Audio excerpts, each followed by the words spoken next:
Yeah. Stop. Yeah. Stop. Well, no, that's the laser. It's this one. Yeah. Okay. But don't worry about it. Good morning. I got your attention. Between munches and slurps of coffee. My name is Jennifer Turner, and I direct the China Environment Forum here at the Woodrow Wilson Center. Here. Haven't had my coffee yet. And we have a bunch of newbies out in the audience here, and who knows who's in Webland. Just want to let you know, in case you didn't know what the Woodrow Wilson Center was. I'm glad you found it in the Ronald Reagan Building, if it's the first time here. Woodrow Wilson Center was created in 1968 by Congress as a memorial to our 48th president, in the spirit of him being both a policymaker and a scholar. The Wilson Center tries to bring those two communities together. In fact, we're a forum for foreign policy. We have about 20 projects and programs. About half focus on regions in the world. The other half are more specific topical areas. We've got nanotech. We've got a Mexico Institute, democratization thingies. But we are the China Environment Forum. And we are unusual because of who we are, but also what we do. We focus on one country and one issue writ large. Now, generally, we focus on environment and energy issues.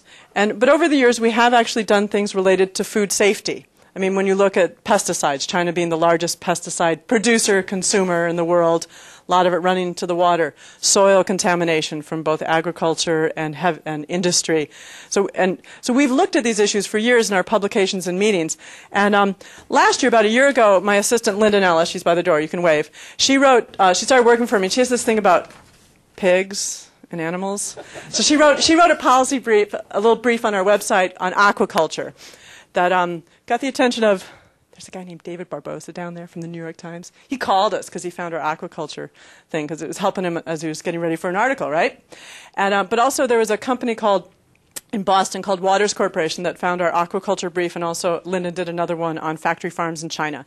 And they asked us if we would do some meetings on food safety issues, kind of looking not just at the environmental food safety angle, but to go a little bit broader, which was kind of interesting. I like learning new things.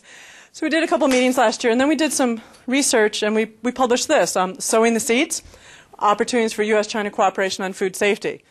Kind of interesting, because I never thought of myself as a food safety expert, but it seemed to work. And it's in Chinese, so those of you that speak Chinese can read it too. And Waters Corporation then gave us another small grant to put on today's meeting because they knew of our obsession with fish in China and decided to kind of entertain that obsession that we, Lynn and I, have with fish.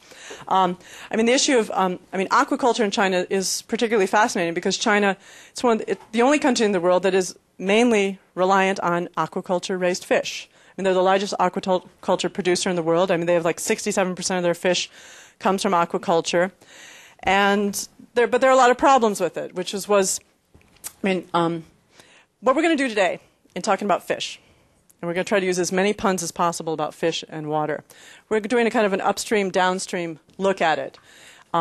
Starting with the upstream, David Barbosa is going to talk based on the article that he did on choking on growth in China last year in the New York Times, looking at some of the challenges facing fish farmers.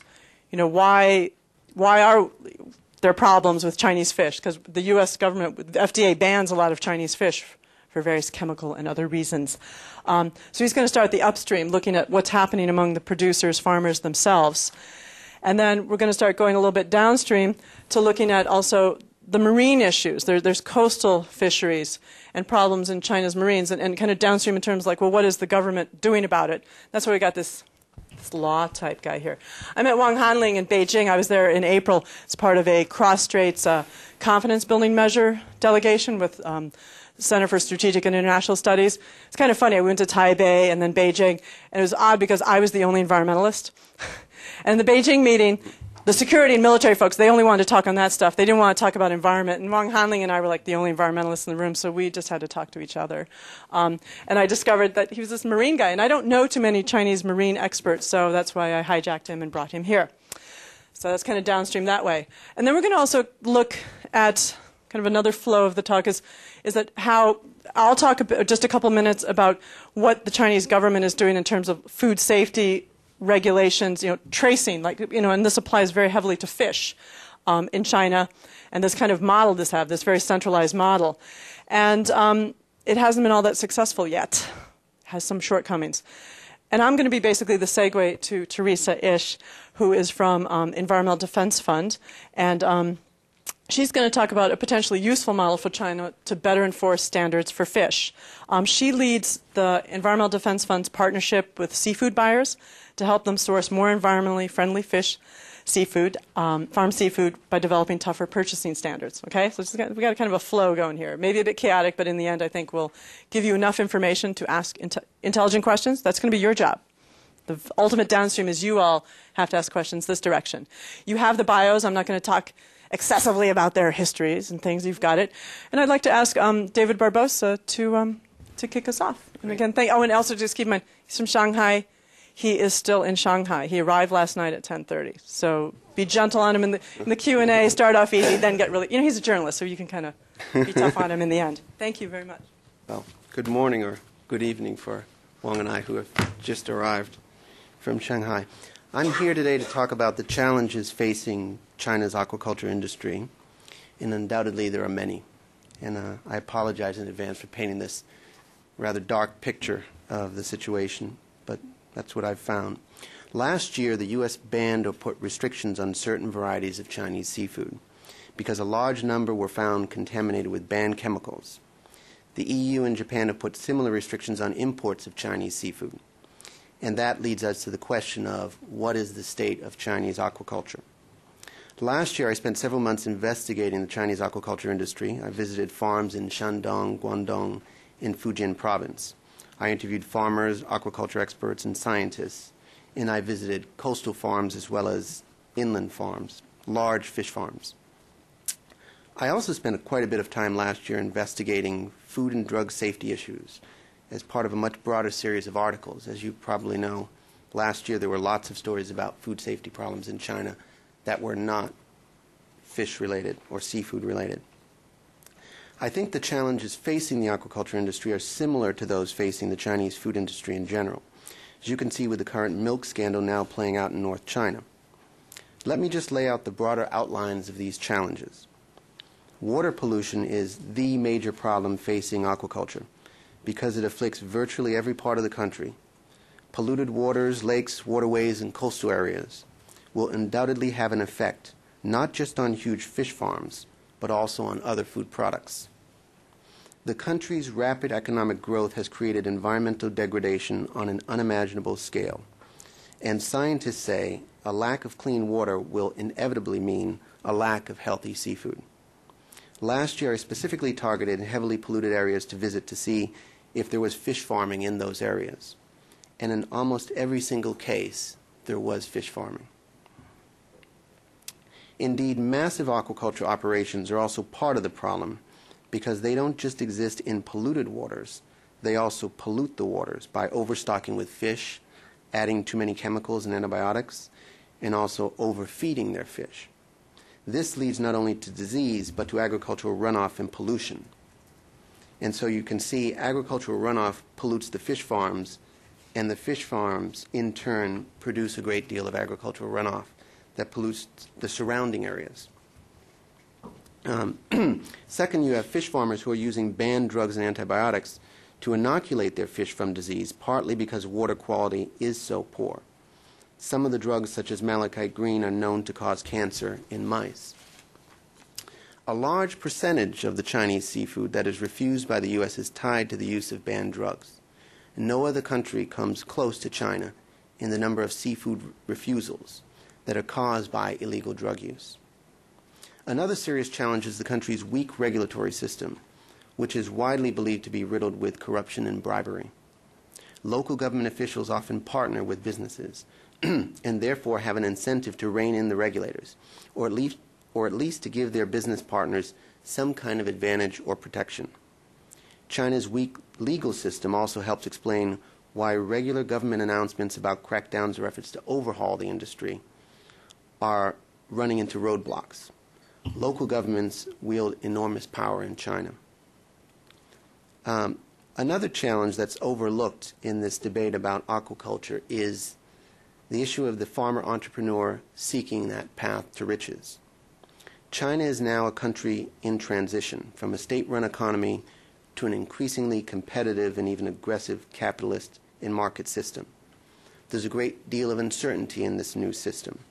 Private entrepreneurs are racing to make deals and to get contracts, to cash in as soon as possible, before the rules change or their competitors catch on. This chaotic and competitive period, this mad scramble to establish businesses and strike it rich, is occurring in a country that has a weak legal and regulatory structure, and that is a recipe for disaster. And increasingly global food supplies means everyone is affected. But no one will feel the sting of these problems and challenges the way the Chinese people will and do. So understanding the role of the entrepreneur is just as important as understanding the other issues facing Chinese aquaculture. These entrepreneurs are struggling to make a living, and they're investing all of their money in aquaculture farms.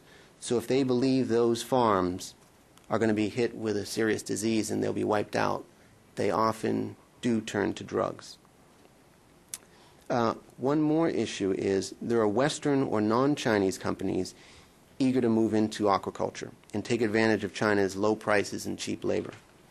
And they are influencing how Chinese aquaculture develops. They are both part of the problem and part of the solution. Part of the problem because they are pressing entrepreneurs to cut costs and sometimes looking the other way rather than investigating how and why they're getting such low prices. Part of the solution because they are also pushing the Chinese government and the companies to improve their standards, to enforce the laws, and asking the government to shoulder the regulatory burden. What is perhaps most remarkable to some observers is that so many big food companies do business in China with so little due diligence and testing, even though knowledge of China's regulatory and food safety problems is widespread. Last year, when I asked a South African company how they found a pet food supplier in China, they told me they found the company's name over the internet. They admitted that they tested a few samples and then began taking orders of pet food ingredients. A few months later, those ingredients were found to be contaminated with melamine, an industrial chemical made from coal and used to make plastics and fertilizers. The same thing is happening now with the milk scandal in China, a case that has sickened over 50,000 infants, left 4 children dead, and led to massive recalls involving the nation's biggest dairy producers. But increasingly, foreign companies are also bringing modern techniques to China, improving testing methods, and helping create new food safety systems. Some of the most impressive food factories I've ever been to are in China, and so are some of the worst. Let me end with this. In China, you constantly need to remind yourself how big the country is, how diverse it is, how spectacular and disastrous its scenery can be, and how many challenges the government faces in transitioning a country that opened up its economy just 30 years ago and then went wild for capitalism. Businessmen are trying to make it while competing with factories for coastal lands and waterways, and against competitors willing to cheat and break the law to offer an even lower price. Understanding the challenges and motivations of these people doing business in China is perhaps the key to solving that country's aquaculture problems. What I haven't addressed in this talk, but perhaps someone here will, is whether massive aquaculture operations are even feasible. Is it the only way to avoid destroying ocean fisheries, or is it another path toward destroying waterways in a country that is already facing a water crisis? Thank you.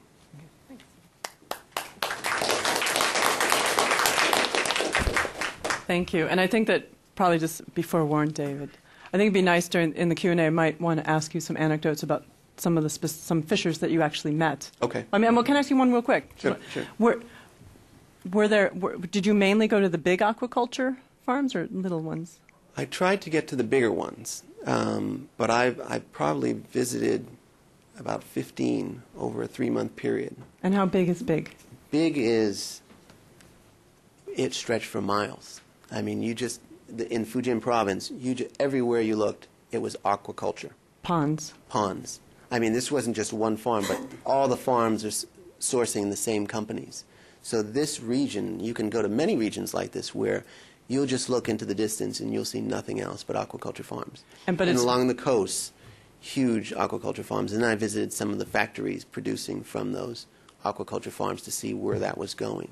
And so some of these are cases, I think it's similar in a lot of just regular agriculture, where I know that for international export companies sometimes will basically buy up, take over land, and the farmers that used to work it basically kind of work for the company. Is that the case here, where there are a lot of fishers who are working this, but they're working for a bigger company now? Many of them are contracting with certain companies, but many are not. Many are open to bids from other companies, but many of the ones I went to were contractors. Okay, good. I want that little anecdote. And can you just touch the computer screen so it doesn't fall asleep? Thank you. All right. Before I hand it over to Wang Hanling here, I just want to say just a couple words, because he asked me to kind of help also to say, I'm the segue woman this morning. I need to write a segue. I fractured my toe last week. If anyone has a segue, I would much like it. That David gave an overview of just kind of the aquaculture sector as a whole, but also just wanted to say just a couple words about the marine environment in China. One of the reasons that aquaculture has grown so big in the ponds inland is that China's coastal waters are, correct me if I'm wrong, ostensibly dead. They're not very healthy. A lot of the coastal waters are heavily polluted. You have to keep in mind 60% of China's population and 60% of their GDP is along the coastline in China. And a lot of municipalities pump about half of their waste untreated into the ocean. A lot of problems with red tides. Maybe some of you remember in July before the Olympics that Qingdao beaches turned green with an algae. It wasn't toxic. It wasn't going to hurt you. It just didn't look really nice. But that red tides are a growing problem. And it's not just municipal runoff. There's agricultural runoff is quite big in China, chemical waste. And then, as David mentioned, that even these aquaculture farms along the coast, the waste from the fish, the food from the fish, that it's all this stuff is being dumped into the coastal waters. Bohai is probably one of the most polluted areas on the coast. And for 7 years, 2001, they had a Bohai action plan. And it's going to take many more years to try to clean up the bay, but there's a lot of problems, difficulties in coordination. There are marine reserves, like 149, I think, around that number. Management is not as good yet as it could be. But Wang Hanling is going to talk about some of the laws that have been existing for a while that have been amended that are trying to address a lot of the marine management as well as water pollution issues. Because as David started out with, the biggest problem is the water quality, to belabor the obvious. So, is that enough of an intro? Good morning, everyone. And first of all, I would like to thank Jennifer and Wilson Center for inviting me to speak here. And my topic today is the new developments in Chinese legislation on the prevention and control of water pollution, with special reference to fisheries and agricultural waters. But before I touch upon this topic, I would like to briefly mention something about the Chinese marine ecosystem. Just now, David and Jennifer have mentioned much about China's marine environmental problem, especially the agriculture. And as we know that food safety become a major concern again in China due to the milk scandal. And the quality of seafoods is a major concern because, as we know, that seafood is very popular in China, and the Chinese seas have been polluted. And Jennifer mentioned just now that about 64% of the seafood in China comes from agriculture. So the quality of agriculture and its environment has become a major concern. As we note that the most developed areas in China are those along the coast. It means the coastal areas and the coastal provinces are the most developed areas, especially the Pearl River Delta, the Yangtze River Delta, with its center in Shanghai, and the Bohai area. So from the north to the south of China, the seas around China are polluted.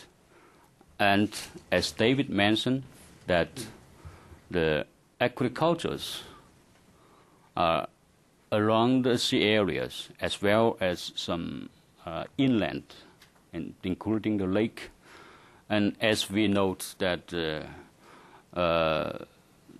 seas around China, including some lake, for example, Taihu Lake, which is in Jiangsu province, close to Shanghai, are heavily polluted. And we have the red tide and other polluted phenomenon in the seas and the lake in China. As we all note that the seas in the beach of Qingdao turned green before the Olympic Games, and Taihu Lake also turned green. Toxic green. Yes, toxic green, algae. and 1 or 2 years ago. And the recovery is still undergoing. So, all in all, the marine ecosystem in China is a major concern, and the Chinese government is undertaking some measures to deal with the marine ecosystem problems, including legislations. That's why I would like to talk about the new legislations in the prevention and control of water pollution in China. Do you want me to do it? Okay. Okay. And there are three major basic laws. If you want to have that, yeah. On fisheries water pollution in China. The first one is fisheries law. The second is marine environmental protection law, and the law on the prevention and control of water pollution. And the law on the prevention and control of water pollution, which was adopted by the Congress in 1984, have been revised twice. One is in 1996, and the latest revision was on February 28th of this year, and have come into force as of June the 1st of this year. So it is the latest development in legislation in China in this regard. And regarding the fisheries and agricultural water pollution, the law has several aspects that it revises the past legislation and can be considered as the latest developments in legislation in China on fisheries and cultural pollution. The first one is the Fisheries Department is authorized to supervise and regulate the prevention and control of fisheries waters pollution, including fisheries water protection, fishing boat source pollution, investigation of fisheries water pollution cases. And in the past, the investigation and regulation of the water pollution was mainly authorized to the Maritime Administration.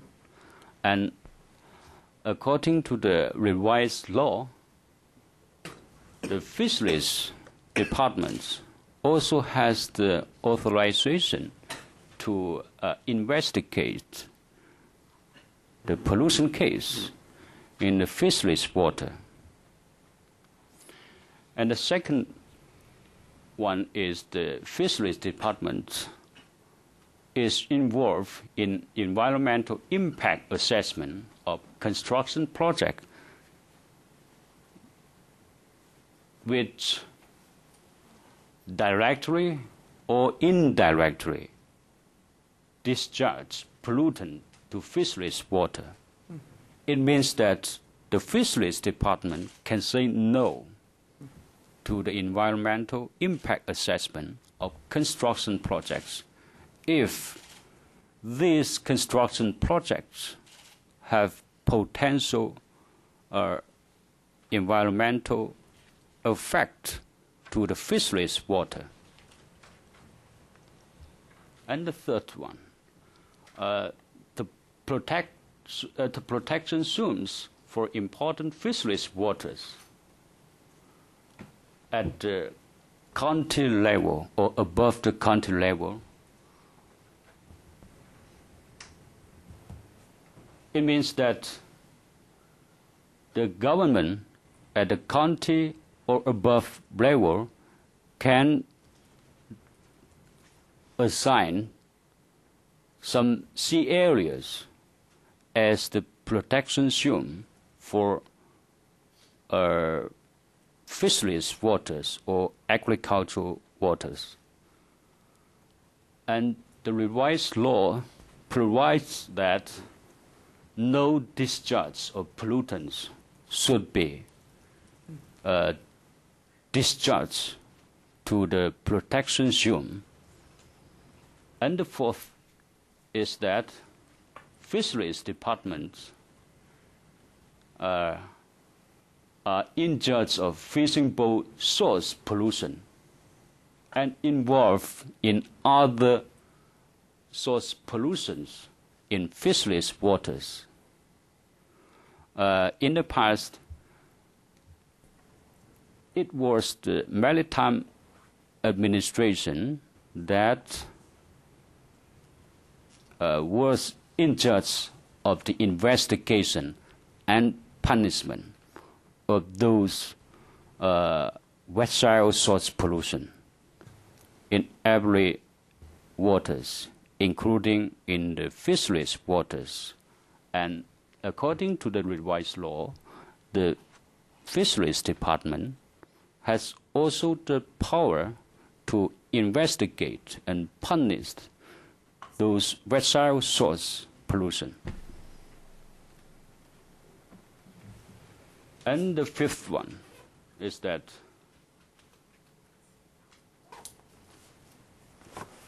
the revised law provides some mechanisms to prevent aquaculture pollution to the fisheries water and its associated environment. For example, the law provides that the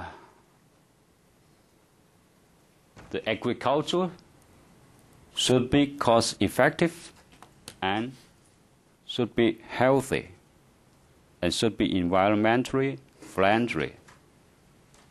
And the permission of the agriculture should be improved. It means that the fisheries department will set higher standard for the permission of agriculture according to this revised law.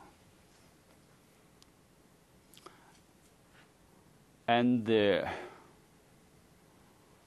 law provides that science-based development plans and control of the development and improve the agriculture technology. And the law also provides for stricter monitoring of the quality of agricultural waters. And it also provides some mechanisms for the recovery of polluted fisheries waters. And the sixth, the revised law provides mechanisms for the fisheries department to investigate the water pollution in the fisheries waters. For example, it provides that the power of investigation and punishment of the fisheries water pollution should be strengthened, and the burden of proof should be on the polluter, not the victims. And it provides improvement of the reacting mechanisms for fisheries water pollution, and it also improves the compensation and recovery mechanisms. And the monitoring of seafood quality and safety have also been improved to ensure the food safety, including the seafood safety. And since the revised law has just come into force as of June the 1st, so the whole country, especially the fisheries department, are now in a stage of revising the existing or outdated regulations accordingly. And the fisheries departments are training their officials, and the fisheries departments also engage in the awareness raising of these new laws, as well as the improvement of the environments in fisheries and aquaculture waters, especially the fisheries and aquaculture workers and the public. And Jennifer asked me to say something about Shanghai. And regarding the implementation of the revised law in Shanghai, to my knowledge, and Shanghai has no special regulations for implementing this revised law, because in Chinese political system, any law and regulations passed or adopted by the Congress apply to the provinces, and there is not necessary for Shanghai to adopt another law or regulation. And this is quite different from the system in the United States. And some provinces and municipality may have their own regulation, local regulations, to implement the central government's law and regulation. But so far, Shanghai has not adopted any specific local regulation to implement the revised law. And Shanghai does have some plans or action plans to clean the sea areas and rivers around it and recover the polluted sea areas. For example, Shanghai is actively participating in the National Action Plan for cleaning Changjiang River and the adjacent seas. Changjiang River is also called Yangtze River. It's the National Action Plan, and Shanghai is part of it. And Shanghai also has its own action plans for cleaning the seas, including the prevention of agricultural pollution in its sea areas and the Yangtze River under its jurisdiction. And Shanghai also adopted plans for control of both marine and land-based pollution. And Shanghai also have emergency plan and warning system for pollution, including water pollution and fisheries water pollution. And Shanghai also adopted rules or plans on the suspension of building of new pollutant discharge sites along important fisheries waters and recovery of polluted fisheries waters. And Shanghai has taken action to strengthen the control of pollutant discharge from vessels and ports. And Shanghai municipal government also subsidized those factories, which contributed to reduce of pollutant discharge or purification of sewage waters and other polluted sources and other pollutants. And Shanghai also have taken action to increase the charges for pollutant discharge and the punishment of illegal discharges. And this also happened in Jiangsu province regarding the Taihu Lake.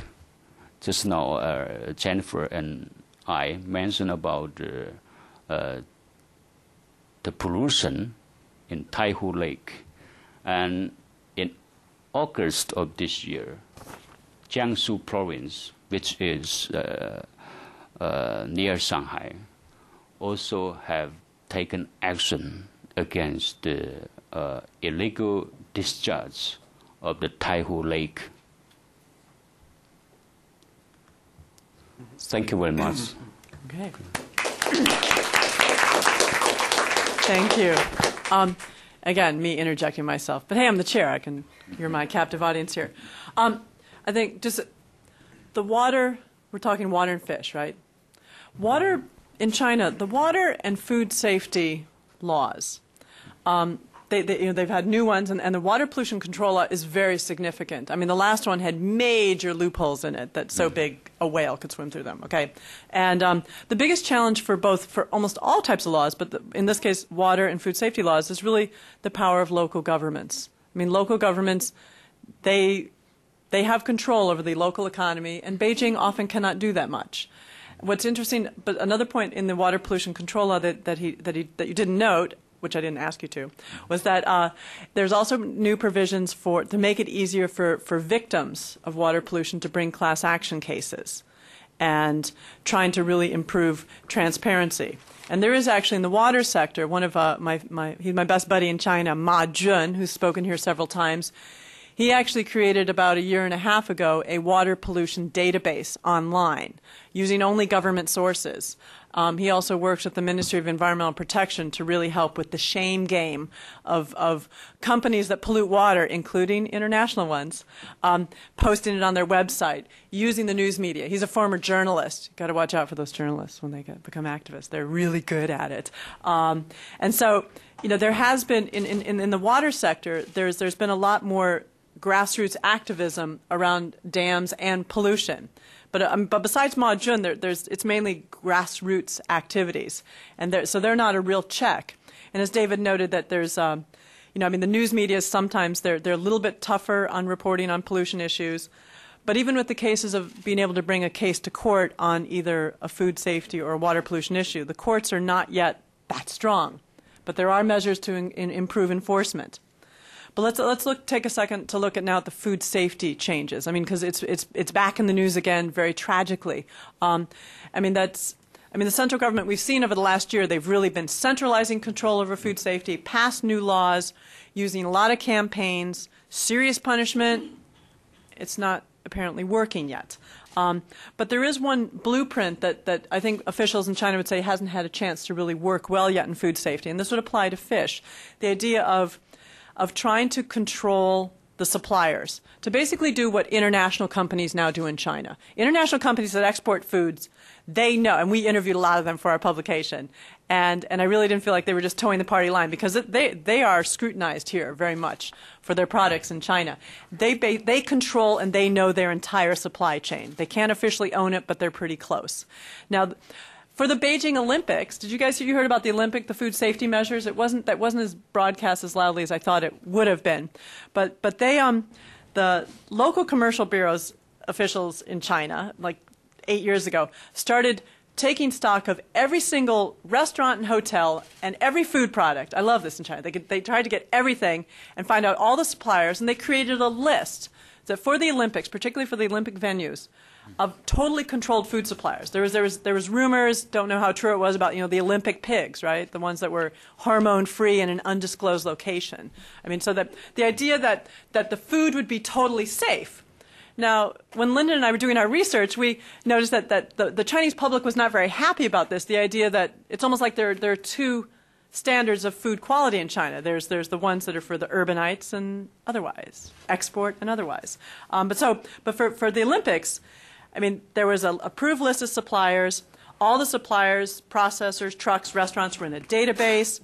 Shipments were tracked. There were barcodes. They had GPS. They got video cameras. I mean, it was very extensive. There was a website that you could even go to check things out. And then they felt that if there was a problem, that they could react quite quickly to it. It was focused on Beijing. Now, the tragedy is, as you know, about the milk scandal, which I think now actually started emerging before the Olympics, but you know, it wasn't part of this system, of this tracking system in Beijing. But there are some problems with this. I mean, this is ostensibly, as this friend of mine, colleague Fred Gale at USDA, who's a real food safety expert, has noted that this kind of controlling, centralizing, is really an engineering approach to food safety, that we will have total control and use information technology. And so what it created in Beijing, and again there are experiments in other parts of China, is monopolies and cartels. And they charge premium prices, so it's much more expensive. And a lot of people, like the average Beijinger and other people, they don't necessarily want to pay these high prices. And the restaurants and hotels, many of them were very dissatisfied with this. These are the required suppliers that you can use. They didn't like the quality of food, so they lost their flexibility. And also, as David said at the very beginning, the China price. You know, the whole idea of having a competitive food sector, very fragmented. And this is very true in the case of fish. Fish prices have gone up significantly in areas that are using this kind of system. And these systems are also, as you could probably guess, a lot of corruption, because you want to get your supplier, you want to get your farm on this list. And it's also really difficult because in China, in terms of maintaining suppliers, food supplier companies change their names constantly. And it's a very arduous task. That said, I mean, I think that it's important that they're doing this. Now, Shanghai is an interesting model, is that they've actually combined this. They're not focusing much on just totally requiring certain suppliers, but they have an extremely good foodborne monitoring system where of a lot of aggressive testing, and particularly of fish. And there's actually evidently, and I want to ask you, fish are supposed to have barcodes on them. Have you seen a barcode on a fish? I've never seen that. Do you go buy fresh fish? Mm-hmm. Darn. Well, there's supposed to be barcodes, but at some point in the process... In Shanghai? In Shanghai. Okay. But it could be more that it's not that the customer sees the barcode, but that there could be some records. Right. I'd be really curious you going back and find out about those. I have to go to Carrefour and see if they have barcodes. Yeah, I'm kind of like, beep. But you know, but say that's initially we had tried to get a chap from the Shanghai CDC, but his director pulled him onto something else. So we were going to have him here to chat with about this. But I think that there is something to this approach about trying to still use the market, and I mean to have traceability without being so doctrinaire top down. I've now hopefully laid the groundwork. Can I mention something, yes. Jennifer? Yes. When you say these suppliers, they're tracking these suppliers, what often happens not just in the food supply chain, but in the toy supply, and a lot of the supply chains is the supplier outsources to other unlisted suppliers to get their profit. So if you're paying me more money to get my supply, I then secretly outsource to some really smaller company that doesn't follow the labor laws or the environmental laws, and that's where I make my profit. And that is rampant in China. Yes. So tracking the suppliers is a really difficult thing. And I mean, and again, the size of the market, the fragmentation, the desire to get the China price and to make a profit is big. And so, I think that again, I think it's admirable, a lot of the new food safety regulations and getting it on the front pages, getting people's attention, but there might be some other ways, which again, Teresa, looking at the idea of how to make companies accountable and not have Big Brother counting all the fish. Let's get your PowerPoint up. Sure. Yes, please. All right, well, I get to talk a little bit about some solutions and some options that are available to the American consumer and to U.S. buyers as well. But first, I just want to give a little bit of quick background on Environmental Defense Fund for those of you who aren't familiar with us. We started in 1967. A group of scientists noticed that wetlands and wildlife were being harmed by DDT, and so as our first kind of advocacy work, we sued the federal government and played a pretty instrumental role in getting the ban on DDT. But that was our past, and since then we've moved away quite a bit from our old informal motto of sue the bastards to really bring in markets-based solutions to environmental problems as the cornerstone of our work. Probably the first example of this was in the 80s when acid rain was a big problem, pristine forests, fish were dying hundreds of miles away from the smokestacks that were producing the sulfur dioxide that caused the acid rain. And our chief economist, Dan Dudek, gotta get his name right, I can get fired for that one, went to the Bush administration and proposed a cap-and-trade system, which we're hearing about, again, quite a bit for carbon dioxide, that moved away from the traditional kind of command and control. Everyone has to do the same thing to prevent environmental pollution. In this case, it would have been scrubbers on smokestacks, and that tends to be a very expensive way to regulate environmental problems. And instead got a 50% cut in sulfur dioxide emissions and let the companies, the power companies, figure out how best to deal with the issue. And the more efficient companies got to sell their sulfur dioxide credits to the companies that couldn't innovate, and from that spurned a lot of new innovations on how to control sulfur dioxide emissions and made the environmentally responsible companies quite a bit of money. Catch up with myself. From there, we started, we undertook our first corporate partnership with McDonald's. And this had really great environmental gains. McDonald's saved over 300 million pounds of packaging, saved them hundreds of thousands of dollars in saved waste disposal and packaging expenses. But more importantly, it really heralded a new age of environmentalism where the business benefits and the environmental benefits were aligned. And now we and other organizations have had tons of partnerships working on everything from antibiotics in pork to paper use in catalogs and magazines, and of course everyone's favorite Walmart. And you get a lot of environmental groups claiming that, mentioning their partnerships with Walmart, and this is really something 20 years ago that was completely unprecedented and almost heretical for an environmental organization to take on.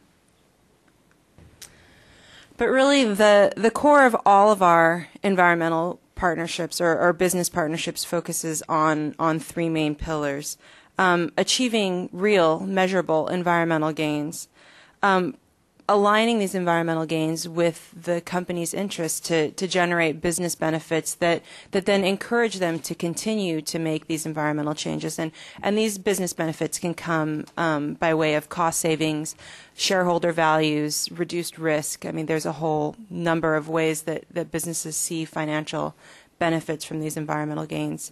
And in seafood in particular, the reduced risk is really a big part of why they're looking at these issues. And I was just at a Walmart meeting yesterday, and the added expense that sometimes comes with the higher quality seafood is offset by cost avoidances, by reduced risk for recalls, and for the individual fish farmers, reduced risks of disease outbreaks in their ponds, and better management practices that ultimately lead to a higher quality product. And then the final pillar of our environmental or corporate partnerships is generating transformational industry change. We don't take any money from any of our partners, and one of the reasons why is because the innovations that we develop with our corporate partners are made available to the public. Everyone has to have access to them, and that's what generates this kind of race to the top between companies. We saw this with McDonald's after the packaging project. Burger King then also adopted the same sort of packaging because they saw the environmental gains. It happened again with FedEx. We developed a hybrid delivery truck with FedEx, and recently UPS put in an order for 300 of these trucks. So by making these innovations publicly available, we're pushing the industry forward.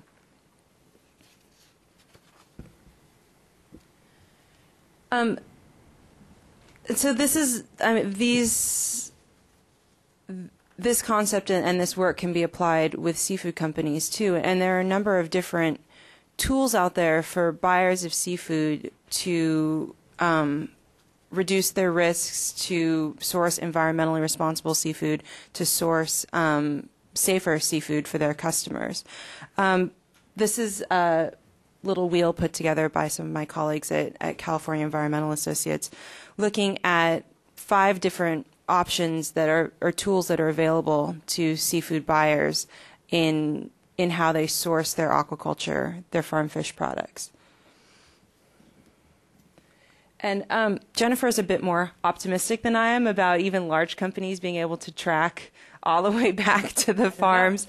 I mean, we've seen that in some cases you can, as David mentioned, there's a number of contract farms that sell to processors, and you can actually trace products back to the farms. But in a lot of cases, they're small ponds that are selling at auction, and the traceability ends at the processor, and the relationship with the people growing the seafood ends with the buyer to the processor, and that's a really difficult situation to be in.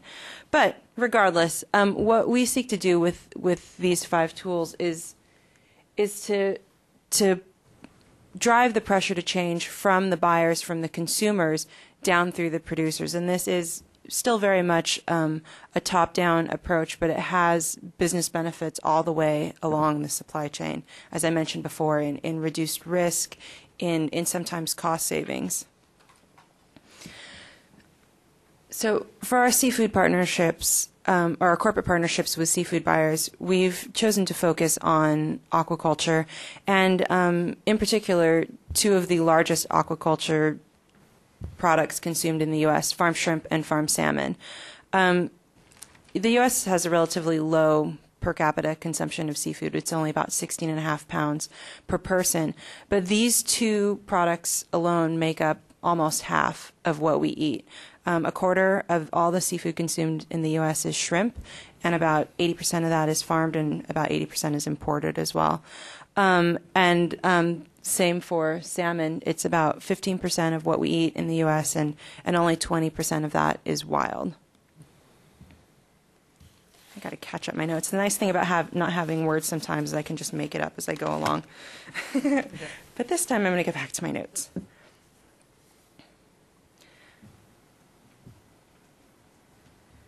So there are our partners.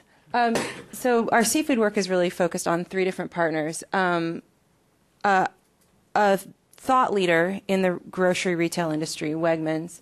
Bon Appetit Management Company, which is a brand of the largest food service company in the U.S.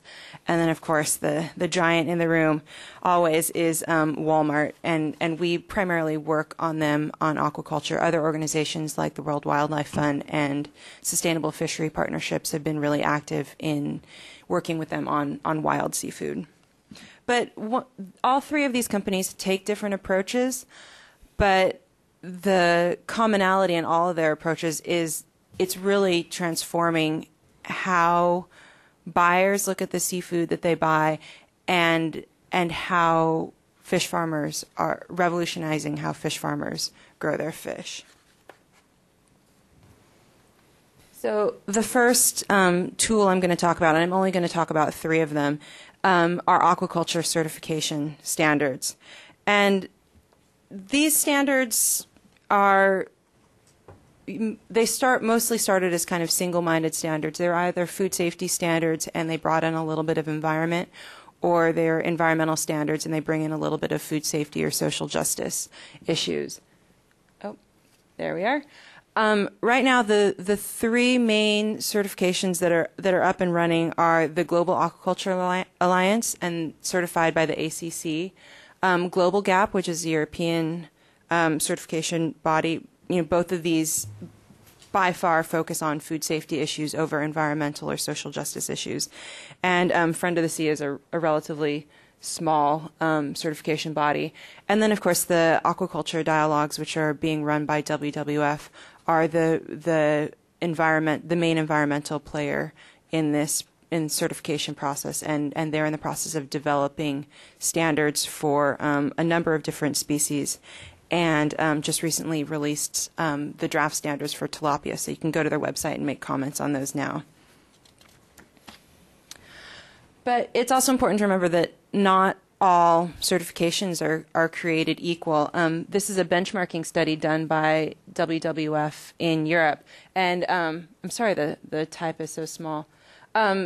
They compare a number of different standards, including organic standards and some food safety standards and species-specific standards like CS in Chile for salmon, or the Thai Code of Conduct, which is for shrimp, on environmental issues, social issues, animal welfare and health, and standards development and verification. And you can see there's quite a range of success. The red means that the standards are more or less insufficient to address the main issues. The yellow means that they're okay, and the green means that they do a pretty good job of covering that.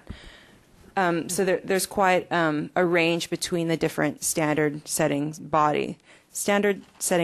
But what all of these standards do share, and the positive thing about any of these is they get companies looking deeper into how their products are produced.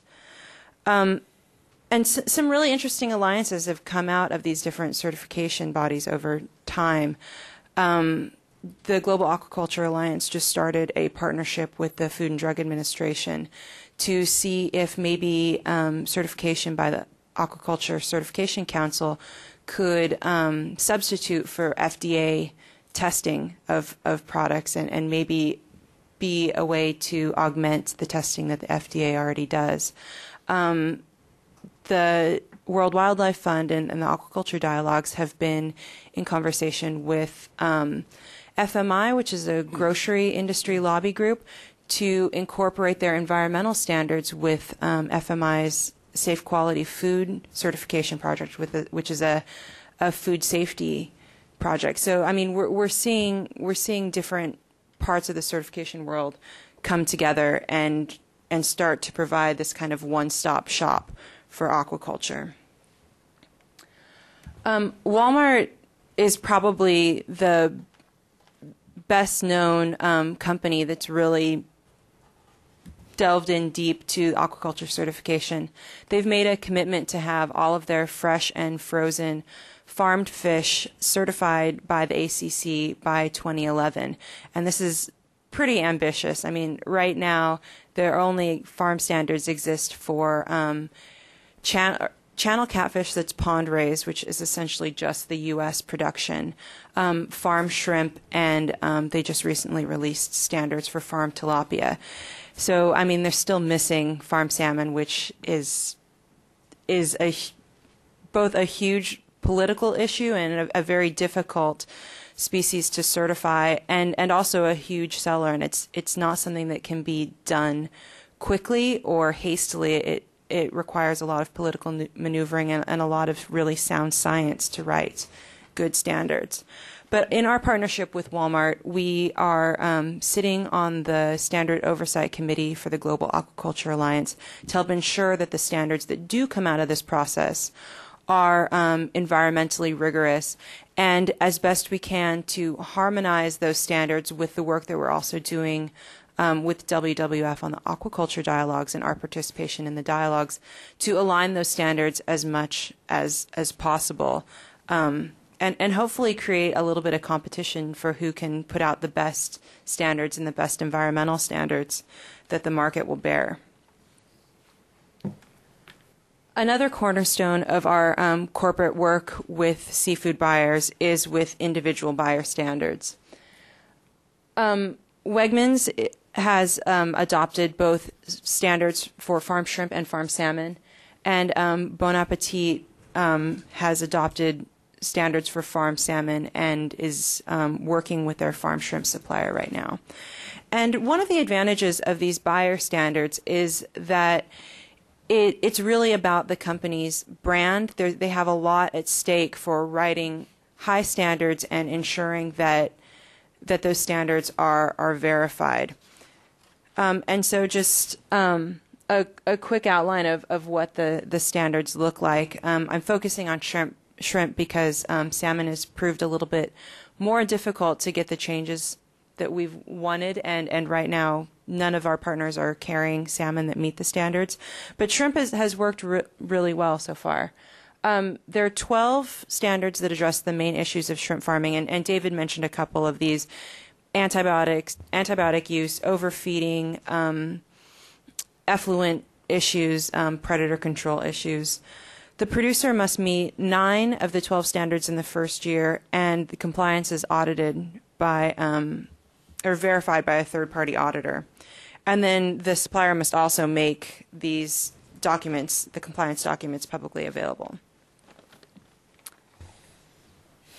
And the other great thing about these standards is it really fosters a strong relationship between the buyer and the supplier, something that normally doesn't happen in these kind of auction settings that both David and I have talked about, where there's no relationship beyond the processor. And in the cases where these standards have been adopted, the buyer knows exactly where the product is coming from, and that's one of the ways that they've really assured that the product is safe and that the product is environmentally responsible and that it's living up to the claims that they're making. And again, we hope that these standards for shrimp and salmon will end up meshing well with the standards that come out of the GAA and also the WWF aquaculture dialogues. The final part of our work, which is less about buyers and much more consumer-facing, are our NGO standards. And some of you may be familiar with some of these. We have a seafood selector card and also a mobile web. But these are essentially red, yellow, green rankings based on criteria that are applied across the board to all aquaculture products or to all wild fish. And it is a crude way of ranking fish. It tends to punish some of the best actors and lift up some of the worst actors. But down the average across the board, it tends to be a pretty good picture of what's really going on in the country. And for a lot of consumers and a lot of businesses as well, the best access to information they get is this kind of high-level general information. And one of the difficulties with China in particular is because since a lot of information isn't available either in scientific literature, in published literature, a kind of gray literature, or to the consumer about what exactly is going on these farms, you'll see a number of Chinese farm fish ranked in the avoid category, just appealing to kind of the lowest common denominator and trying to look at the industry as a whole and how much we really do know about what's going on. But some of our business partners also use this red, yellow, green ranking. We partner quite a bit with the Monterey Bay Aquarium Seafood Watch program, particularly with our work in Compass and Bon Appetit. And our goal in working with Seafood Watch as well as these partners were to develop purchasing policies for salmon and shrimp that move these products out of the red category, that separate the people who are meeting these standards from the hordes and how things are normally done.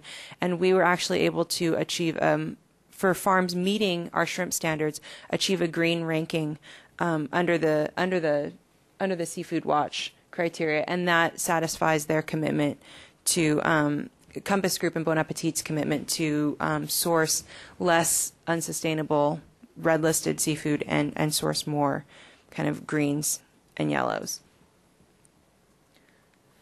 But oh, my treasure map, yes. This is the traceability map. The things that end up being really important in being able to change how products are produced and instill confidence in the customer and the buyers. A major part of this is traceability. There has to be a connection between the buyer and the supplier. I mean, whether it's just a paper connection or an actual relationship, you have to be able to know what's going on the farm, and be able to independently verify that the claims that are being made on the farm or by the producer or by the processor or by the government are true. And so there's both verification and then the third party the third party testing and the third party auditing of the claims that are made. And then finally, and most importantly, especially for environmental issues with aquaculture, they really have to address the main impacts. And with that whole list of aquaculture certification initiatives that are going on, one of the difficulties is that a number of them are incomplete. And you saw, if you'll recall, to the benchmarking study, the environmental impact or the scores that most of the certifications receive for their environmental performance, they tended to be the lowest because this is the hardest part to do. So hats off to WWF to really focusing in on the environmental impacts. Oh, it's too slow. So, just like in our other partnerships, what we're really hoping for with the aquaculture work that we're doing is a race to the top.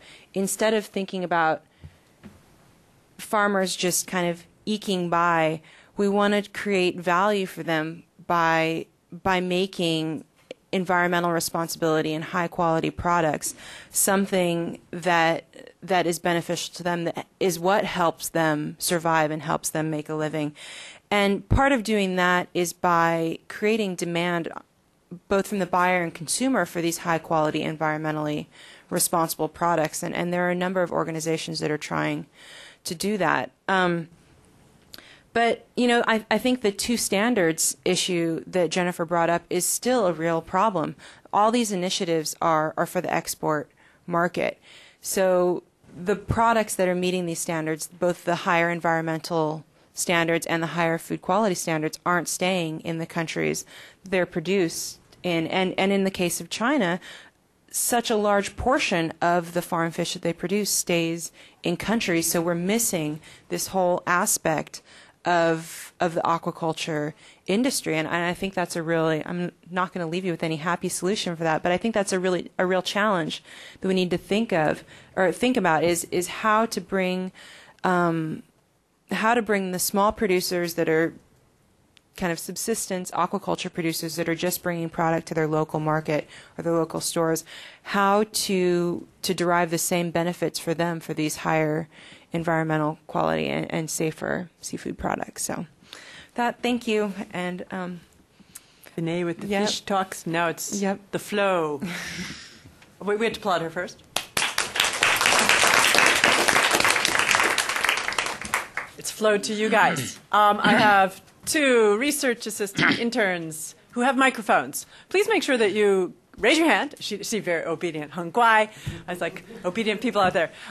And say your name and affiliation into the microphone. We are, Min, can you grab the mic over there? And because we are being webcast.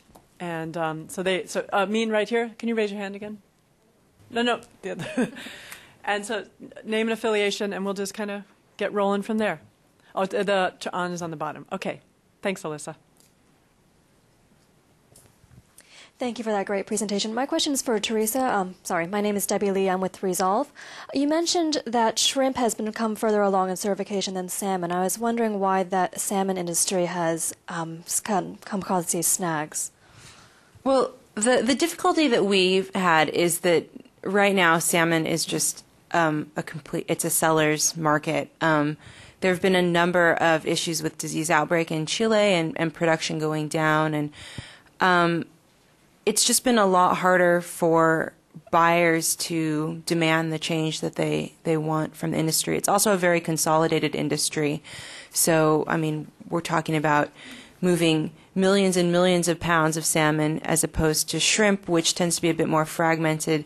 And smaller producers are looking for ways to differentiate themselves from the basic kind of shrimp commodity market. So you get people who are trying to do very kind of specialty things and appeal to the niches that are more concerned with environmental responsibility. Thank you. Okay. Right there. Should be, yeah. Yes, you can ask questions. I wanted to thank you each for your presentations. Even if you're starting here, it's first thing in the morning, so I appreciate it. And if it's first thing after a long flight, I can't even imagine. He'll be asleep at 1 o'clock. So anyway, if you're still awake for the questions, and your name? I'm sorry. Margot Stiles from Oceana. I work a lot on fisheries and aquaculture, particularly on salmon in Chile. So most of my questions have to do with China, and I'm curious about. Each of you talked about different tools for addressing the same problems. And I'd be really curious to hear from the different presenters if you think this legislation will be a good tool, and if there are any examples of successful class action lawsuits on food safety in China. I'm very interested in the economic tools, but I'm more familiar with them. But if you have anything to add, then feel free. That screams you first, Wang Hai. Okay. Thank you very much for your questions. As I mentioned just now, that the Chinese government has been taking many actions against the pollution, including the pollutions in the fisheries waters and agricultural waters. But, the economic development in China is much more faster than legislation and policy development. It is why that the law on the prevention and control of water pollution has been revised twice within such a short time.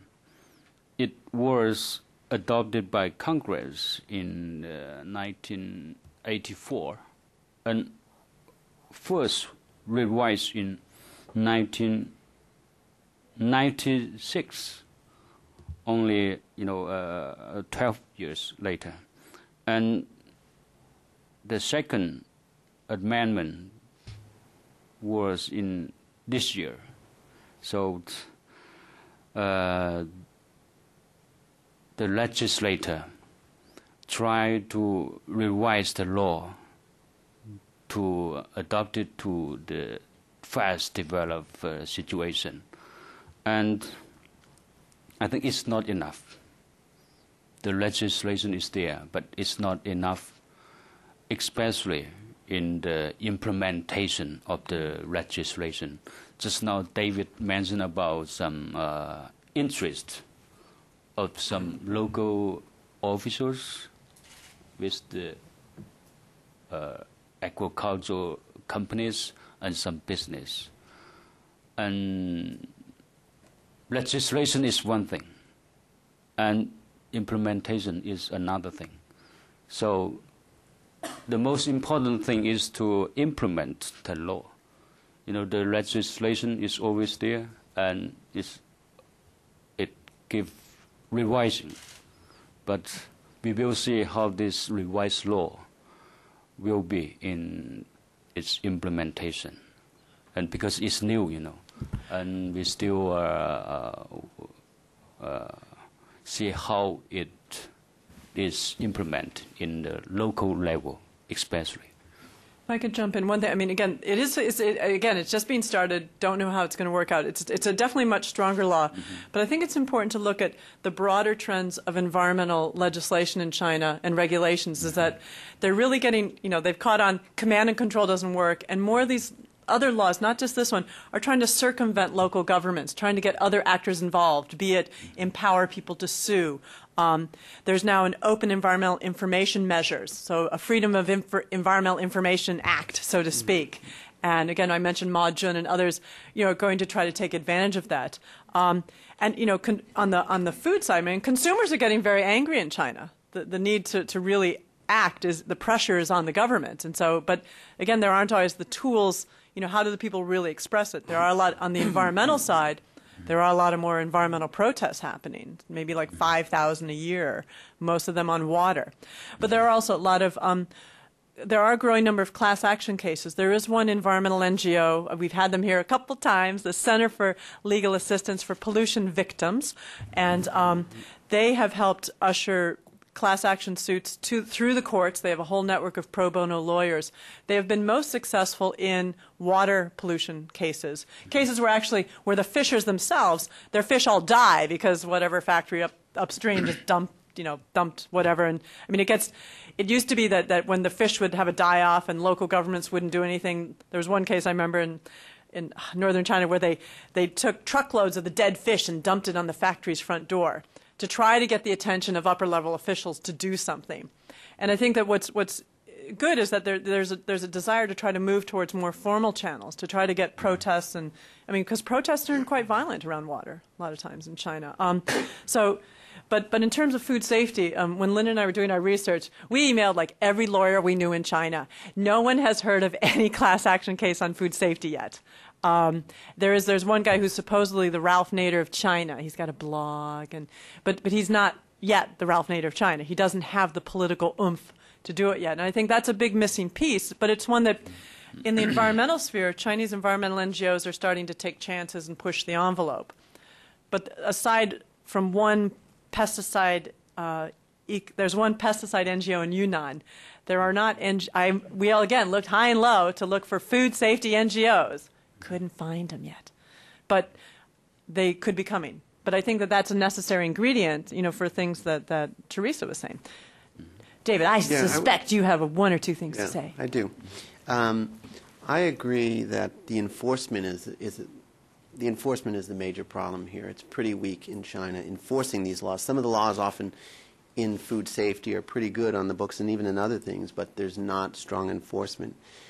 But just in the 3 years I've been in China, I have seen such a dramatic increase in the number of newspaper articles and public discussions, even television discussions about the environment.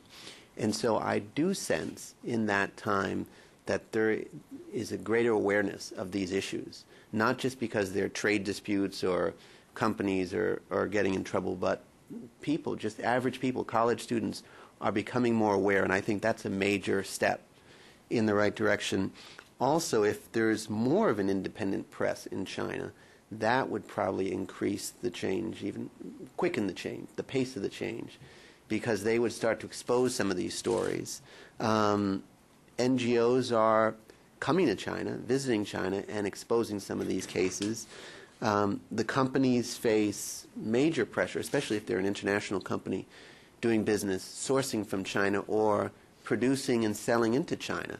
When their name, as in the milk scandal, gets in the press, they're going to be pretty angry and pretty worried about what that means. And so they're going to apply some pressure.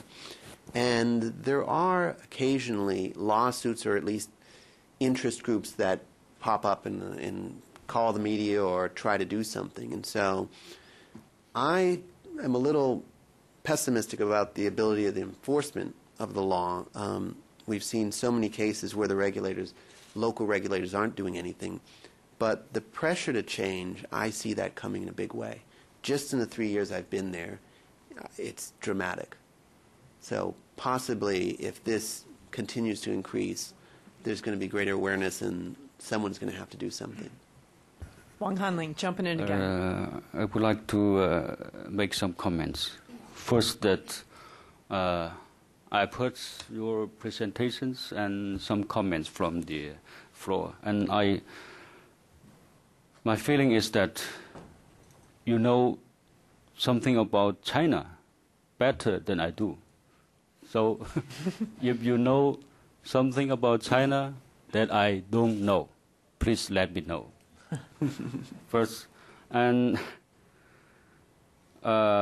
regarding the lawsuits about the pollution in China, including the pollution in the fisheries waters, I would say that there are many kind of lawsuits in China, and in the most of the time, the victims win the lawsuits. And for those lawsuits or polluted case, just like the milk scandal, in this case, which have national influence and involve so many victims, the government normally step in and solve the case not by lawsuit, but by the administrative measures. And compensation. For compensation. Yeah. And regarding the influence of NGOs in the environmental affairs in China, I would say we also have many NGOs. Yeah, in the environmental sphere in particular. Yeah, Jennifer knows it better than I do. And besides the NGOs and individual scholars and environmentalists, I would mention that the influence of numerous netizens, are very strong. The influence of the netizens in China is very strong, and it gets stronger and stronger. Can you give an example? I can give you yes. Yeah, good idea. You know, the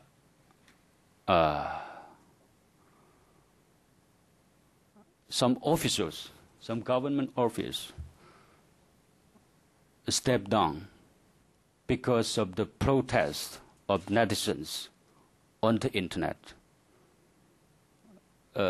Local officials, not higher officials. High officials, really? Oh. Yes, and we have some examples.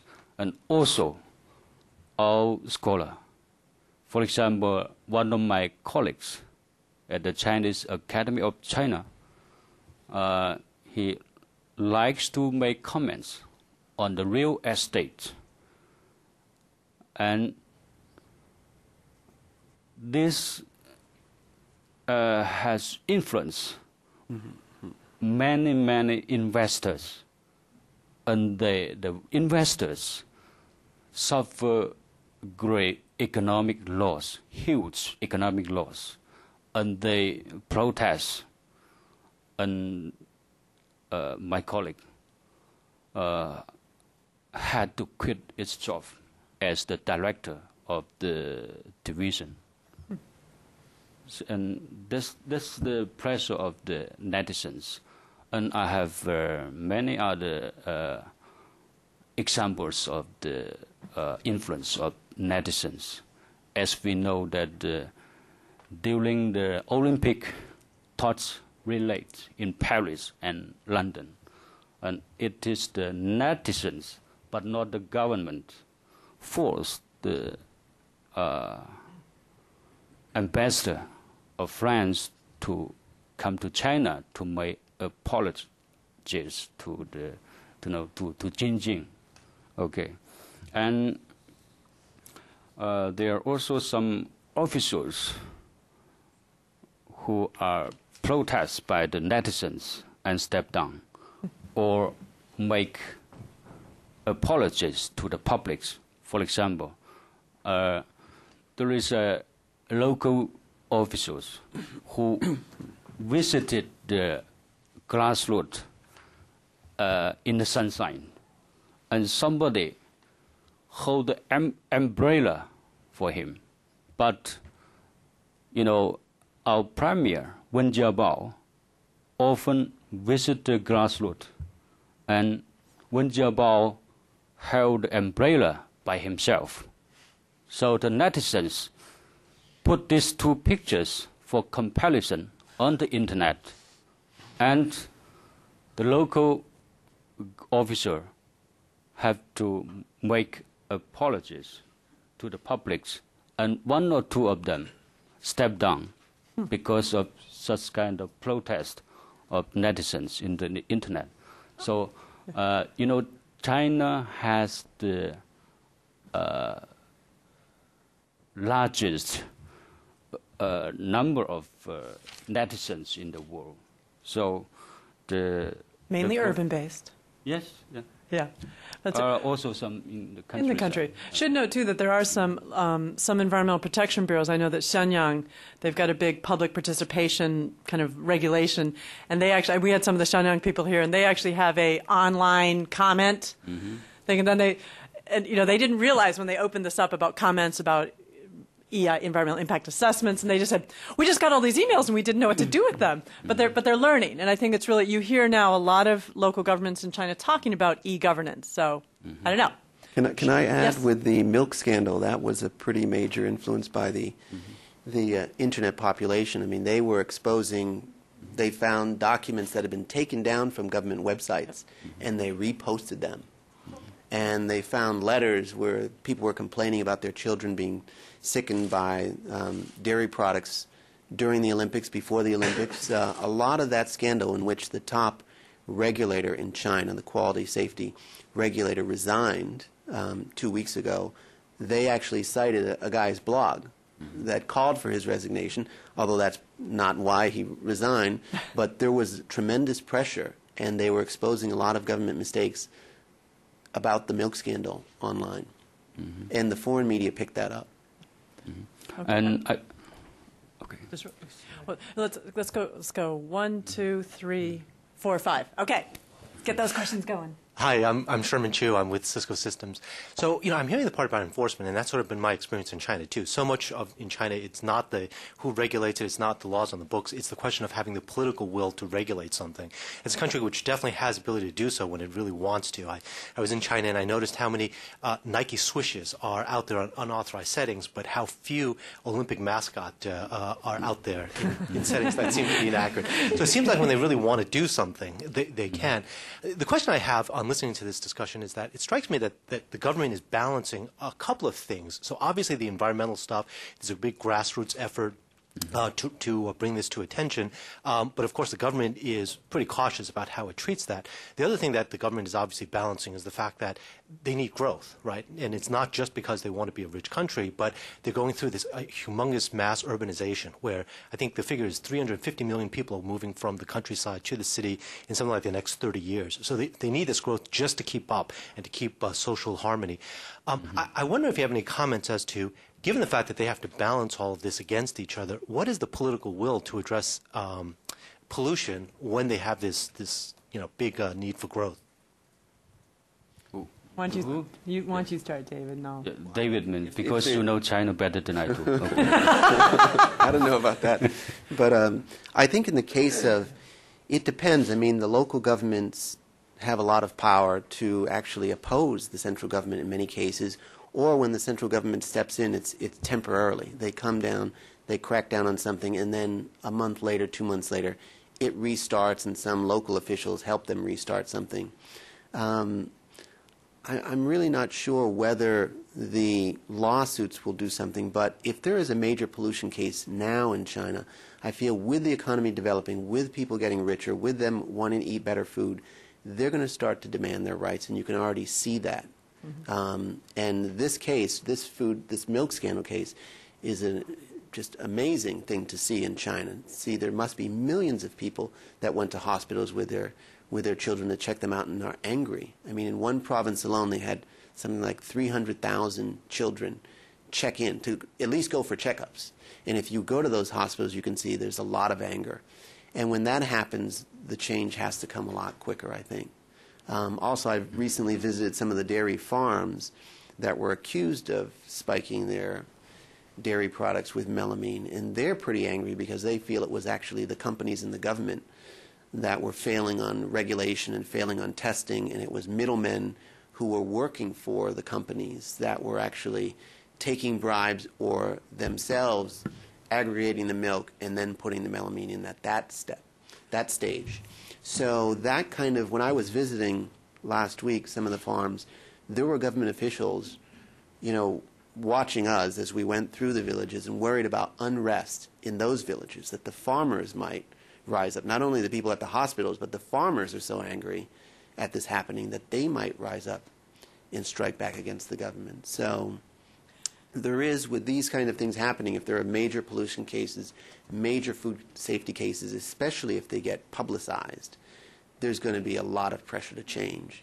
And so in some of these cases, as with the milk scandal and others, what the government does sometimes is it allows some reporting on it, and then it starts to close the door. And basically it orders the Chinese media, that's enough, turn it off, and pull down stuff from the web, because they're afraid of things getting out of hand.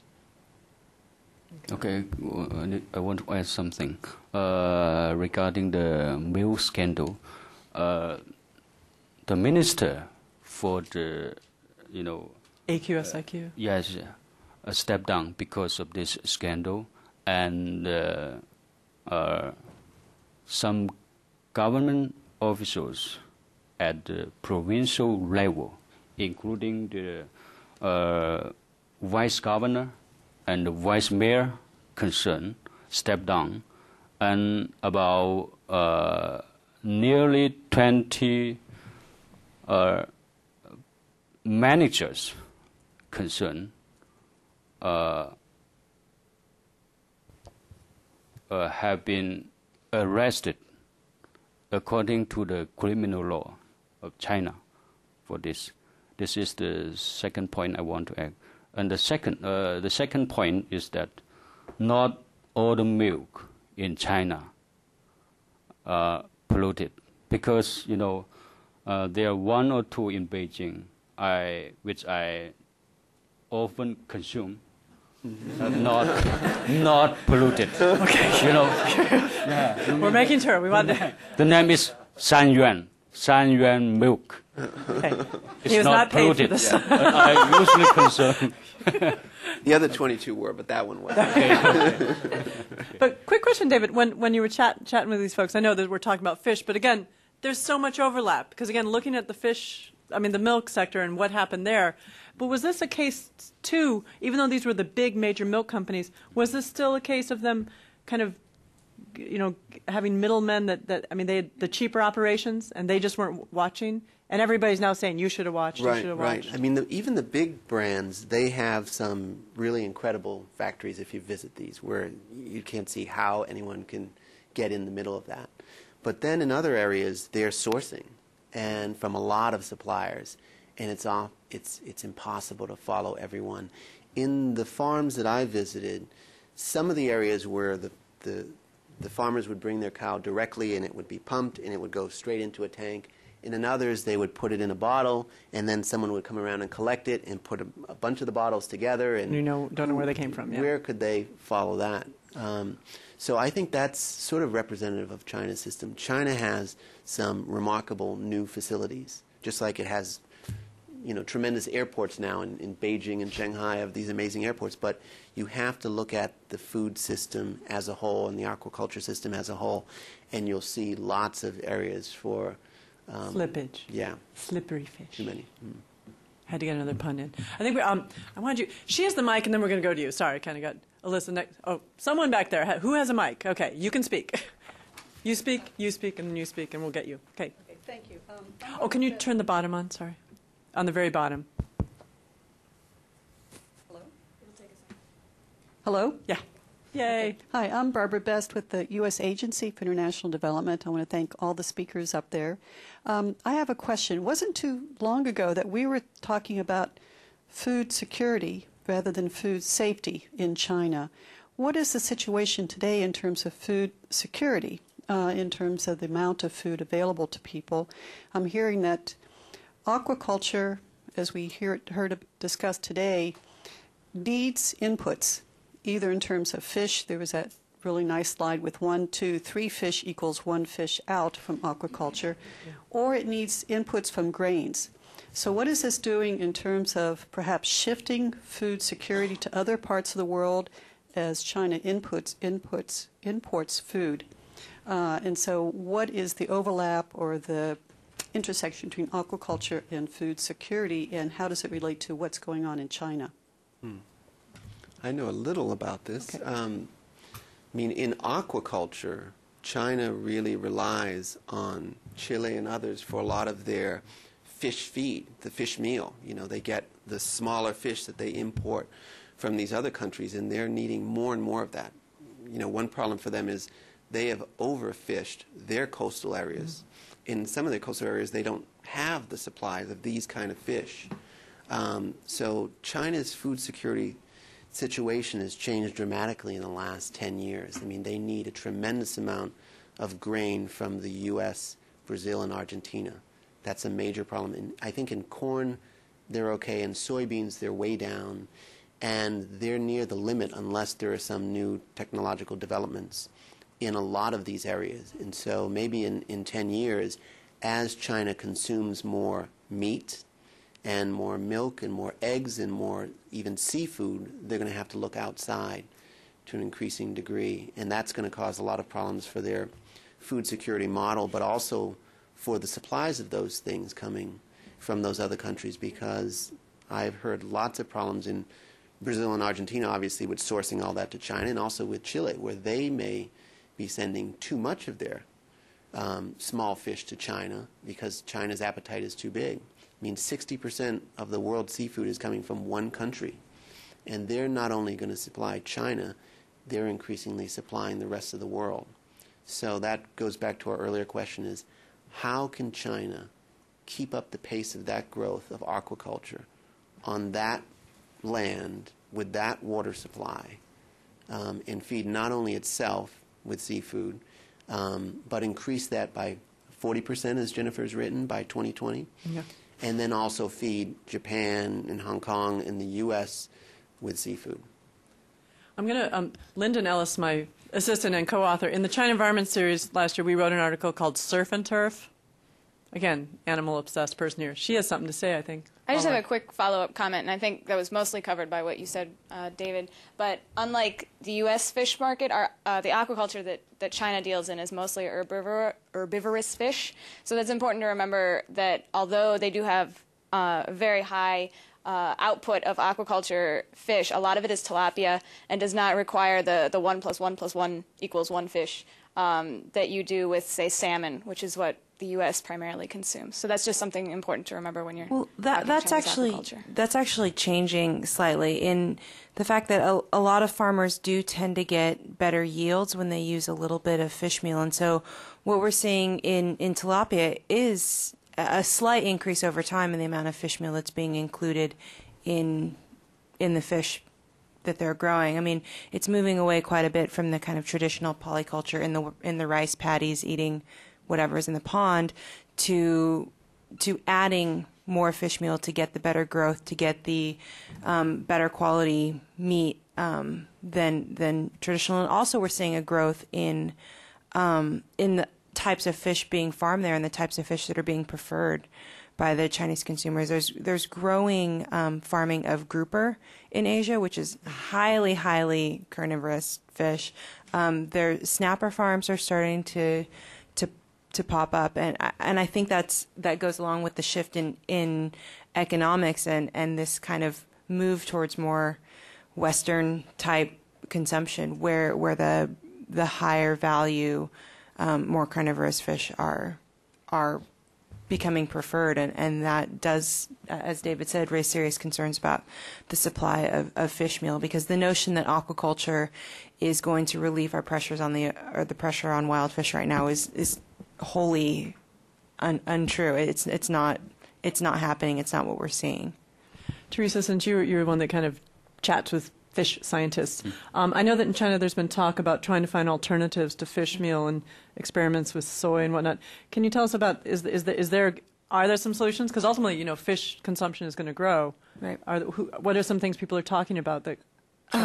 There's a lot of research going on right now, mostly because the cost of fish meal is going up fast, and land-based proteins are one of the replacements. People have also been looking at using feather meal and bone meal from the poultry industry as just a way of recycling. There's experiments with algal-based oils to supply omega-3s. People are growing worms, polychaete worms, marine worms to feed the fish. People are looking at using leftover brewer's yeast. I mean, there's just a real big boom of innovation in this area, and that's what we're looking for. I mean, we need these new ideas if we're going to continue to farm large quantities of fish and feed more people. But also there is a challenge. I mean, Linda and I, we know about a story that in Qinghai Lake where there was big aquaculture and factory farms, but the aquaculture was fed ground up chickens, and they think that led to a spread of avian flu to wild birds migrating through. So that, I mean, So part of the food safety is proper feed manufacturing as well, and I mean that's kind of you could have a whole new forum on how to we can manufacture aquaculture. We're really obsessive feeds. about fishing. But I mean, there's lots of instances in the U.S. where with proper cooking and proper managing, poultry feeds are actually poultry byproducts are a really viable option for an aquaculture feed. Sounds like a good opportunity for U.S. cooperation to promote food safety. I have to do that plug. By the way, Jennifer, this use of trash fish, as they say in China, to feed a lot of the fish farms, that's also a major cause of pollution in those areas. So that's worsening the water situation. So in many cases, the fish farms, the gigantic fish farms, they farm an area, they pollute it heavily, and then they move to the next area. So that just leaves disaster after disaster, as you've seen in parts of Thailand where you go to shrimp growing areas that are totally devastated and abandoned now from these giant fish farming operations. And the trash fish issue is also contributing to increased overfishing, since they tend to be juvenile fish, small fish, protected fish. Anything that can't be legally sold on the market ends up going into fish meal. So, okay, I'm going to go here and then here. Okay. Hi, my name is Bob Kenny with the Environmental Protection Agency. This is a question for Wong. I was wondering, I'm working on a project right now to assist the Chinese government in developing environmental legislation, specifically dealing with soil pollution. So I'm just wondering if you could talk a little bit about the legislative process in China, how that works. For example, for the water pollution law, how did those revisions come about? Did the Fisheries Department or the Environment Ministry go to the People's Congress and say these are the types of changes we think are needed in the law, or did it basically just come out of the People's Congress itself? And secondly, I'm wondering how much transparency there is in the legislative process. Is there an opportunity for citizens or affected industries to comment on proposed legislation? Thanks. Thank you very much for your question. Good question. And, you know, the legislation, any legislation, should be adopted by the People's Congress. But the idea of the legislation or the revision of the legislation come from different sectors and individuals, including me, including myself. You know, I'm a researcher at the Chinese Academy of Social Sciences, a think tank for the Chinese central government. I and my colleagues are in a position to advise the government, including the Congress, to revise the law or to have new legislations. Such kind of ideas also can come from all sources, including the fisheries sector and the environmental sectors and even international organizations. Even international organizations. And if the Congress seems that this legislation or the revision of the legislation is important, it will be put on the agenda, and a group of drafters will be formed, and normally includes one or two of our colleagues, because our institute, the National Institute of Law. I think one thing I do want to say is that, Bob, is that you're our neighbor. You need to come over and see us, because we have a lot besides Wong, and he's going to be here for a couple of days. Because we've got a lot of people in our mafia who could give you more details and examples. I mean, the Energy Foundation, for example, has been integral in helping the Chinese government in revamping all their energy laws. So I think we also need to. This is like a nice, luscious, long talk, but I have 10 minutes. So is that okay? That gives you a little hint, and it's very diverse now. It didn't used to be this way. It used to be very top down, and the National People's Congress Act, you know. And the next question is about transparency. Normally, after the draft is adopted primarily by the Congress, it will be published in the media, including the newspapers and internets, and for public comments. You can make comments on the draft of the legislation. Anyone can do that. But this is still pretty new. Not new. We have done that for many years. But I think actually really active participation of comments on this. The new property law of China have been under debate for many years. Yeah. And the new labor law. The new labor law also open for public comments, and sometimes the votes in the Congress are postponed because of different ideas or sub-comments Pressure. and some Pressure. yeah, some pressure. It's exciting. But I think, though, that it's the internet, though, that has really changed a lot of this. I mean, because, again, they would publish it in the newspaper, but there weren't really as active channels as there are now using the internet. Okay, we're going to zip through. We got just a couple really quick. We got 1, 2, 3, and we're getting you. We've been neglecting this poor chap here. Okay, go ahead, Tim. Tim Myers, College of William & Mary. David, in your talk, you'd focused mostly on the large-scale aquaculture operations on the coast. I was wondering if you could touch a bit on the trend of some of these operations further inland and the implications that has for the environment.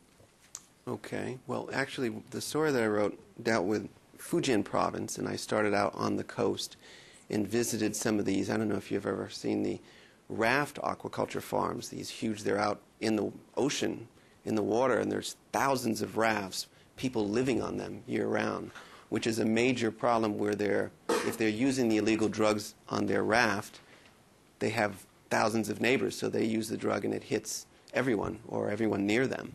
I also followed a group of farmers who moved inland, far inland, in Fujian province. It was about a 3 or 4 hour drive. And I was amazed to see how beautiful this area of Fujian province was, and to see in the middle of it, up in the mountains, this new huge operation that they had put together to get water from the mountains in very clear crystal water. But this is going to be a major operation in the mountains. And if all the farms start moving to the mountains and moving to cheaper land with great water supplies like that, that may be great for their supply of fish for short term, but how about long term? Also, they told me that the local officials in these mountains had invited them and given them some incentives to move there. So you have to wonder about what the regulation will be there. If the regulation is tightening along the coast and in the big cities, and also they're being forced out by higher land costs, by factories moving into the areas, or even tourism moving into a coastal area, then they go inland to a very poor part of China where there's not as much regulation and there's more incentive for the local government to say, we need jobs here.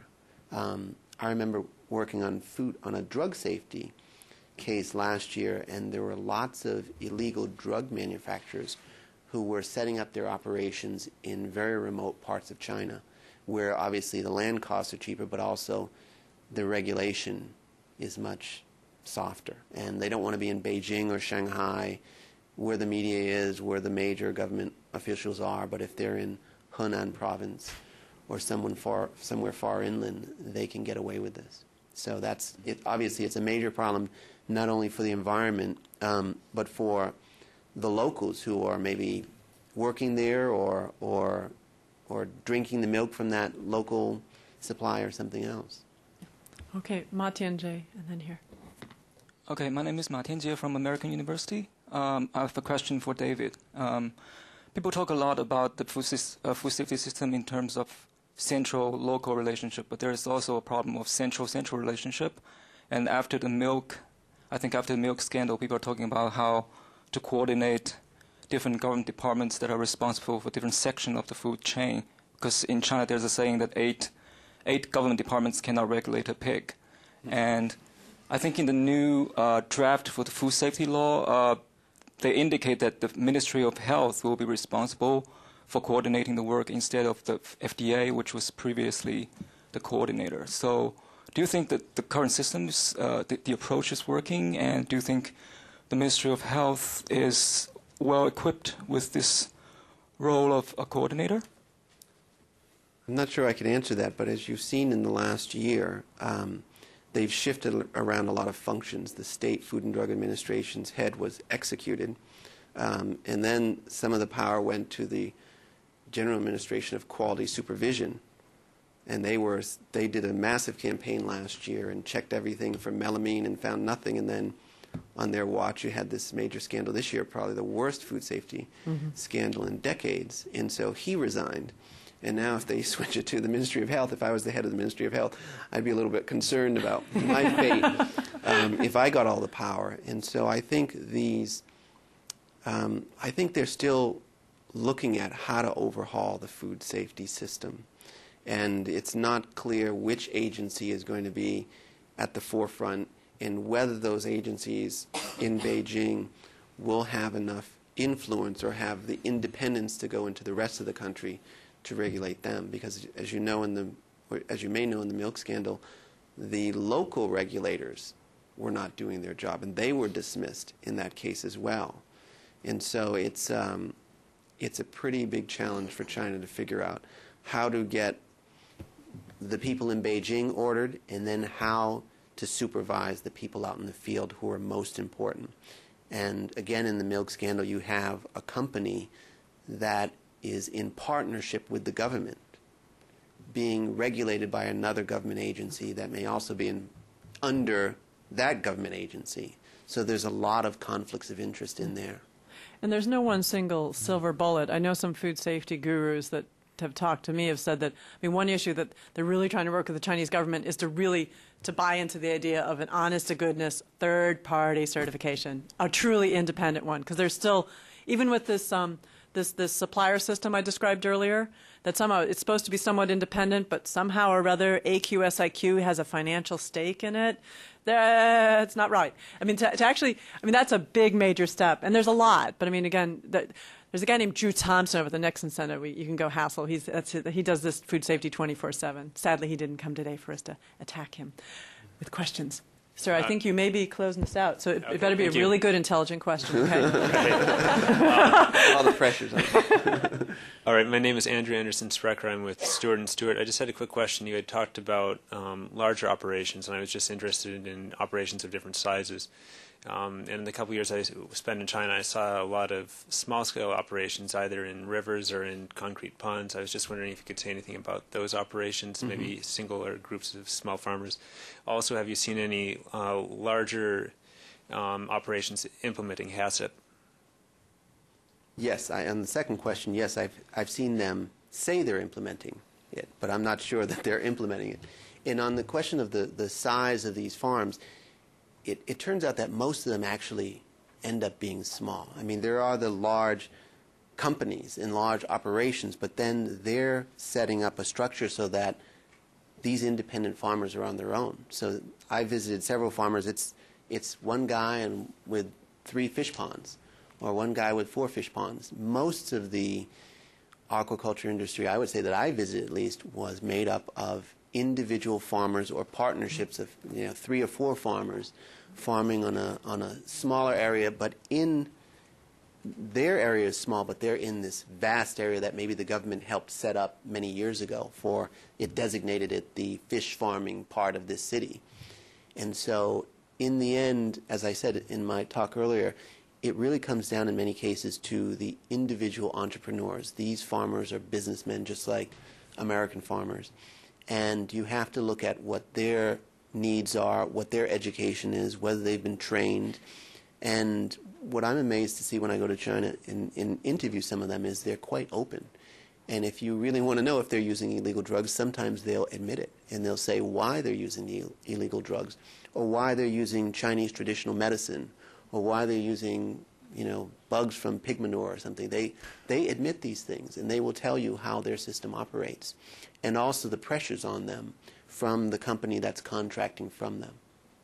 And that's not unique to China at all. It's actually a big difference between aquaculture that we see in Latin America versus in China. In Latin America, they tend to be much more vertically integrated, where the producers and the processing plants are owned by the same company. But I mean, this kind of spider web of producers and processors is really difficult when thinking about certification and traceability. And if you've got a contract farm, you're lucky, because at least then there's someone there kind of putting production specs on the producer.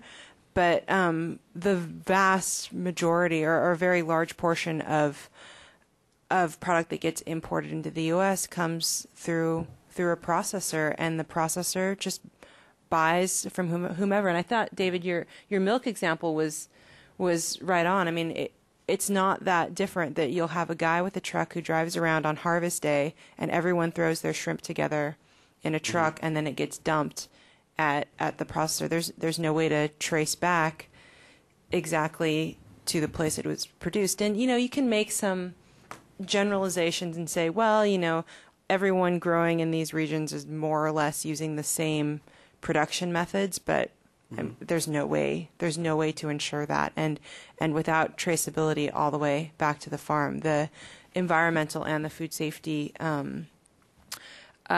regulations and certifications are going to be extremely difficult to implement. Can I add just one thing? Is that when I was visiting one of the farms in Fujian province, I noticed that they had a barn there, and on the barn was the name of a company that had just been banned from exporting eel to the U.S. And so we asked the farmer, we didn't tell him that we saw the sign, we asked him who he was working for, and he said several other companies. And we went back several times, and it turns out he was selling eel to the company that is now banned from, having its stuff exported from China or imported into the United States, and he simply switched companies. And once we asked him whether we could go with him to sell his eel to the contractor, the government showed up that day and followed us for the full day. And so, as you can see, in these cases, someone who is working for the banned outfit switches companies and is with the non-banned outfit. And so it still may be rejected by the USDA or the FDA when it comes in, but switching companies is pretty easy. Yeah, assuming it's tested.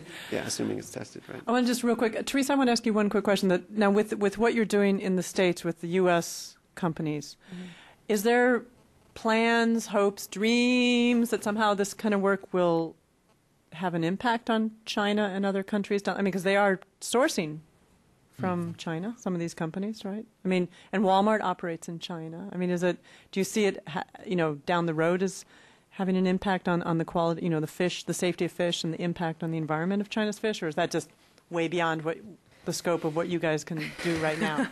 Well, I mean, we're not. EDF did set up the SO2 emission trading in China. Dan Dudek, All right. Markets everywhere. Yeah. I mean, for our kind of individual buyer standards, they're not going to have the kind of widespread impact. I mean, it's working with a handful of high tech, high knowledge, highly committed farms. But I think once the certification comes into play and becomes more broadly adopted, I think it will really affect the product going to the export market. I don't know yet what impact it'll have on the product that's staying in the producer countries. I mean, I would imagine that with the increased environmental awareness in a lot of the aquaculture producing countries, that eventually it will also kind of be a condition of entering the markets there, or at least the larger retailers that are starting to show up in those countries. But I think it will have a really big effect on the product that's going to export, and in turn have a positive impact on the environment in those regions. But I think that's a little ways off still. Okay. And now closing comment, because you got to be fair. Can't let short comment. I have two comments. One is that we have been talking about milk scandal and polluted agricultures, and the pictures seem pessimistic.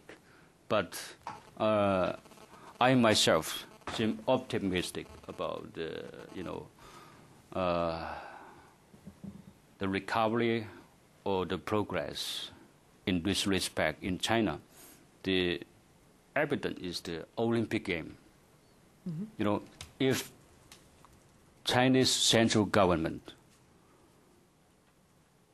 think this is an important thing, they can do it better or the best in the world. The central government think that the Olympic is very important to China and the world. So China have done it very well. So does the the aquaculture industry. The second point is that the improvement of the aquaculture in China needs international cooperation. You know, the problem is not in China alone, but we're eating your fish. Yeah, in other countries. So we need international cooperation in legislation and policy. And I think China has much to learn from the US and other countries. And this is why this symposium makes sense. Thank you very much. Thank you. And want to thank all of you for coming. Obviously, the incredibly intelligent and interesting fish folks up here today. And also want to thank the funder, Waters Corporation. And we did talk a little bit about some recommendations, particularly the other thing besides legislation and policy, there is the issue of scientific testing in China. Those of you that are keen on the enforcement question, luckily for you, on October 22nd, we have not one, not two, but 3 Chinese lawyers talking about how they are, I don't know, it's kind of a weird title. What do we call it? It's like, the courts are getting green teeth or something like that, which has kind of a bad dental implication. But it is talking about how environmental and how the courts are becoming greener and maybe a little bit more aggressive. Little pockets of it. Can't change China overnight. Thank you very much. You have permission to gently tackle these people and talk to them more afterwards. Thank you.